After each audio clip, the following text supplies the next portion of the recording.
I have a delicious, easy spelt pie pastry that you can turn into a savoury pie. I'm going to make it with mushrooms today. It's perfect pie for beginners. And if you don't like mushrooms, you can use whatever ingredients you have. So let's get making. Let's get baking. Baking. Hi, I'm Sue and this is Savoury Pea. If you want all my recipes, you can jump over to SavouryPea.com, and over there you'll notice that if you want to subscribe to my website, you can sign up for my weekly newsletter. And don't forget, subscribe to my YouTube. If you hit the bell, you get notified when I've got new videos released every Monday and every Friday. Let's get mixing. So first step for our easy spelt pie today, we're going to use the stand mixer with the dough hook. If you don't have that, you can just use a bowl with a wooden spoon. You just need a little bit more muscle power. We've got some chilled cube butter, that's 250 grams or 1 pack.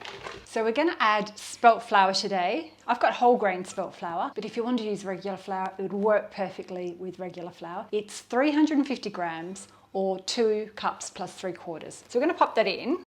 We just want to mix that on low, and we just do that for roughly 5 minutes. In the meantime, I'm going to start making my mushroom filling. I've also made this with potatoes and cheese or spinach and feta, and it also tastes perfect. So I'm just adding 1 tablespoon of butter and a drizzle of oil. I'm just using sunflower oil. So we're going to throw our onions in, and we're going to throw all the mushrooms in.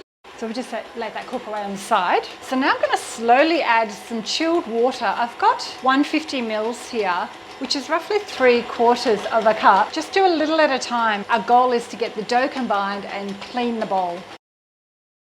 If I had a request for more dancing, so we'll keep doing our mixing dance. Our dough is looking a little wet, but now I'm going to add just a little sprinkle flour. You only just want to add a little bit at a time. So this is showing you how to fix it if you think it's looking not quite right. We're going to add some spices to our mushroom mix here. So I've got one of my favorite spices, my Mexican spice mix. So I'm adding 1.5 teaspoons, and I'm adding a little bit of salt and pepper.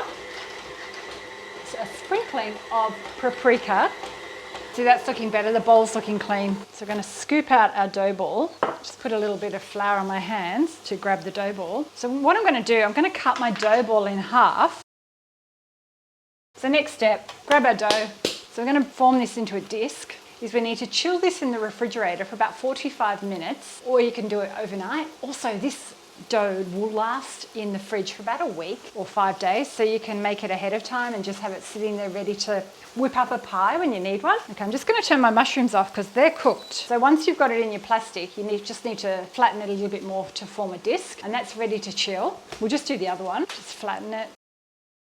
So our 2 pastries are wrapped and we're going to chill those, and I'm just going to grab out the other one that I prepared yesterday. And I'm popped my oven on 180 degrees Celsius. So next step, we want to form our pie base. So we've got the dough on some baking paper, and I've got another sheet I'm just going to place on top. So I've just let this pastry become like room temperature. So now the fun part, you can do your toppings. This is where you can be creative and you can add whatever you like. So I've got some grated cheese, some just cheddar. So I'm going to put a little bit of that on the base. Then we've got our mushroom mix. A few months ago I did this and we took it on a picnic, and it was really good having it cold as well. I've got some mozzarella cheese here, so I'm just going to grab a chunk of it.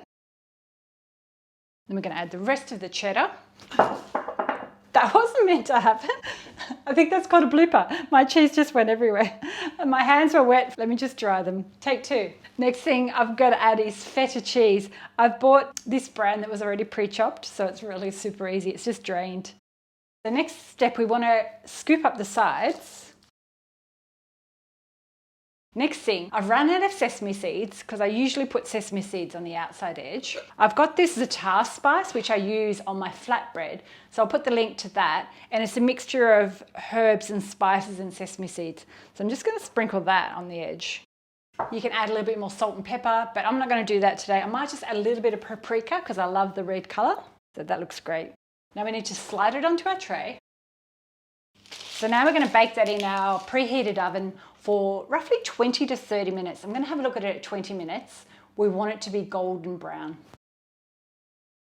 Here we have my easy spelt savoury pie out of the oven. Smells delicious. It's making me hungry. If you've liked this video, share it with a friend, hit the thumbs up, and don't forget, subscribe if you're new here today. And stick around because there's a few more recipes that you might want to check out. I'll put a link to my cherry pie with spelt flour, and I'll also add a link for some other spelt flour recipes. And I'll see you next time. Bye.